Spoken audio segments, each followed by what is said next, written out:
È stato fatto a pezzi, ricoperto di calcevive e nascosto in un bidone. Non è la scena di un film horror, ma la realtà sconvolgente di quanto accaduto a Gemona del Friuli, in provincia di Udine. Il corpo senza vita di Alessandro Venier, 35 anni, è stato trovato questa mattina all'interno di un garage in via dei Lotti, adiacente all'abitazione dove viveva. L'allarme è scattato intorno alle 10:30 e in pochi minuti sul posto sono arrivati i carabinieri, i vigili del fuoco, la scientifica, la polizia locale, un'ambulanza e l'automedica.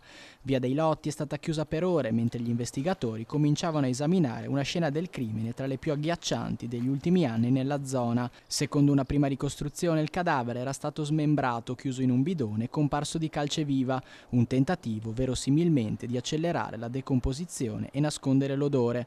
All'interno dello stesso garage è stato ritrovato anche il cane di famiglia, un pastore maremmano, chiuso lì da almeno una settimana. Non si esclude che, rimasto intrappolato e senza cibo, possa aver cercato di nutrirsi con ciò che ha trovato.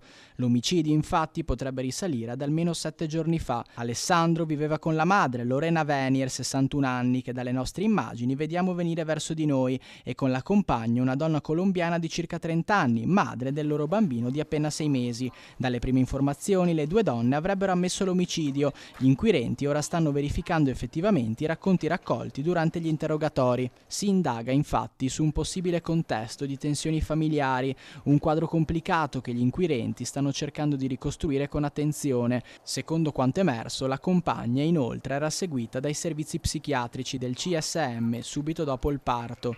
Nel frattempo la bambina è stata affidata ai servizi sociali, che ora ne hanno preso in carico la tutela. Le indagini sono in pieno corso, si lavora per capire cosa sia accaduto davvero in quei giorni e cosa abbia portato a una morte così atroce. Intanto Gemona è sotto shock, la notizia si è diffusa rapidamente e l'intera comunità si interroga sconvolta davanti a un crimine maturato nel silenzio di una casa apparentemente normale. Non essendo coscritti non frequentavamo le stesse compagnie, insomma avevamo una certa distanza d'età e quindi era parecchio tempo che non lo vedevo, sapevo che lavorasse all'estero, comunque si trasferisse all'estero spesso, era un bel po' che non lo vedevo.